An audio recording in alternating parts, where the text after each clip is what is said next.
Hi കൂട്ടുകാരെ, പുതിയൊരു വീഡിയോയിലേക്ക് എല്ലാവർക്കും സ്വാഗതം. അപ്പോൾ ഇന്ന് വന്നിരിക്കുന്നുണ്ടല്ലോ ഒരു ചെറിയ പെരുന്നാൾ വിശേഷങ്ങളൊക്കെ ആയിട്ടാണ്. അപ്പോൾ ഇപ്പം നമ്മുടെ നാട്ടിലെല്ലാം പെരുന്നാളിൻ്റെയും ഉത്സവത്തിൻ്റെയും എല്ലാ സീസണല്ലേ. അപ്പം നമുക്കെന്താ ചെറുതായിട്ടൊക്കെ ഒന്ന് പെരുന്നാൾ കൂടാൻ വേണ്ടി പറ്റിയിട്ടോ. അപ്പം നമ്മൾ അതിരമ്പുഴ പള്ളിയിലാട്ടോ വന്നിരിക്കുന്നത്. അതിരമ്പുഴ പള്ളി എന്ന് പറഞ്ഞാൽ കോട്ടയം ജില്ലയിലെ അതിരമ്പുഴ എന്ന് പറയുന്ന സ്ഥലത്തിനടുത്താണ് നമ്മുടെ ഈ പള്ളിയെ. അപ്പം അതിരമ്പുഴ വി സെബസ്ത്യാനോസ് പുണ്യാളൻ്റെ പള്ളിയാണ് കേട്ടോ.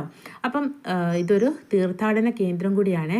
വളരെ കോട്ടയം ജില്ലയിലെ തന്നെ വളരെ പേര് കേട്ട ഒരു പള്ളിയാണ് ഇത്. അപ്പം ഈ പള്ളിയെക്കുറിച്ച് അറിയാവുന്ന കൂട്ടുകാരൊക്കെ ഉണ്ടെങ്കിൽ വേഗം ഒന്ന് കമൻറ്റ് ചെയ്യണം കേട്ടോ. അപ്പം ഞങ്ങളിത് ആ പള്ളിയിലൊക്കെ വന്ന് കഴുന്നെടുത്തിട്ട് പോവുകയാണേ. അപ്പം പള്ളിയിലെ പ്രധാനപ്പെട്ട നേർച്ച എന്ന് പറയുന്നത് കഴുന്നെടുക്കലാട്ടോ. കുറേ നാളുകൾക്ക് ശേഷമാണ് ഇതുപോലെ പെരുന്നാളും ഉത്സവങ്ങളും ഒക്കെ കൂടാൻ പറ്റുന്നത്.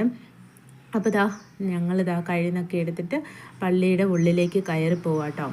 അപ്പം നമ്മുടെ കൂട്ടുകാരൊക്കെ ആദ്യമായിട്ട് കാണുന്ന കൂട്ടുകാരൊക്കെ ഉണ്ടെങ്കിൽ ഇഷ്ടപ്പെടുവാണെങ്കിൽ നമ്മുടെ ചാനൽ സബ്സ്ക്രൈബ് ചെയ്യാനൊന്നും എപ്പോഴും പറയുന്ന പോലെ സബ്സ്ക്രൈബ് ചെയ്യാനൊന്നും മറക്കരുത്.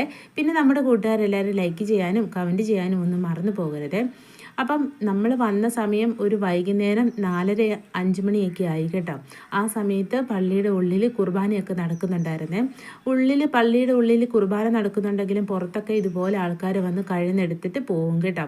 കഴുന്നെടുക്കാനും എല്ലാം നല്ല തിരക്കായിരുന്നേ. അപ്പം ഞങ്ങളിങ്ങനെ കഴുന്നൊക്കെ എടുത്തിട്ട് വരുമ്പോഴത്തേക്കിനതാ കഴുന്നെടുത്ത് നമ്മളവിടെ കൊടുത്തിട്ട് വരുമ്പോഴത്തേക്കിന് നമുക്ക് നേർച്ച തരും കേട്ടോ. നേർച്ച എന്ന് പറയുന്നതും അരി വറുത്തതാട്ടോ. അരി വറുത്തതും പിന്നെ അതിൻ്റെ കൂട്ടത്തിൽ കുറച്ച് കുരുമുളകും ഇങ്ങനെ ഇട്ടിട്ടുണ്ട്.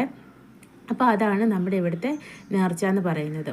അപ്പോൾ കുറച്ച് നേരം പള്ളിയിൽ ഞങ്ങൾ കഴുന്നൊക്കെ എടുത്തിട്ട് വന്ന് നേർച്ചയൊക്കെ വാങ്ങിച്ചിട്ട് പള്ളിയിൽ നിന്നൊന്ന് പ്രാർത്ഥിച്ചിട്ട് ഞങ്ങൾ വെളിയിലേക്ക് ഇറങ്ങി വന്നു കേട്ടോ. അങ്ങനെ പള്ളിയിൽ കഴുന്നൊക്കെ എടുത്തിട്ട് ഞങ്ങൾ വെളിയിൽ ഇറങ്ങി വന്ന് പിന്നെ പെരുന്നാളൊക്കെ ആയതുകൊണ്ട് തന്നെ ഒരുപാട് കടകളും കാര്യങ്ങളൊക്കെ ഉണ്ടായിരുന്നേ. പിന്നെ വൈകുന്നേരം ആയതുകൊണ്ട് കടകളിലൊക്കെ കുറച്ച് തിരക്കൊക്കെ കുറവുണ്ടായിരുന്നു കേട്ടോ. അപ്പോൾ പിന്നെ ഞങ്ങൾ കുറച്ച് നേരം കടകളിൽ കൂടെയൊക്കെ കടയൊക്കെ ഒന്ന് കണ്ട് കുറച്ച് സാധനമൊക്കെ ഷോപ്പൊക്കെ ചെയ്ത് വാങ്ങിച്ച് ഞങ്ങൾ തിരിച്ച് വീട്ടിലേക്ക് പോന്നു കേട്ടോ. അപ്പം നമ്മുടെ ഒരു ചെറിയ കുഞ്ഞു വീഡിയോ ആണ്. ഈ കുഞ്ഞു വീഡിയോ ഇഷ്ടപ്പെടുന്ന കൂട്ടുകാരെല്ലാവരും ലൈക്ക് ചെയ്യാനൊന്നും മറക്കരുത്. ഇനി നമുക്ക് നല്ലൊരു പുതിയ വീഡിയോയിലൂടെ വീണ്ടും കാണാം കേട്ടോ. അപ്പോൾ എല്ലാ കൂട്ടുകാരും വീഡിയോ കണ്ടിട്ട് വായോ.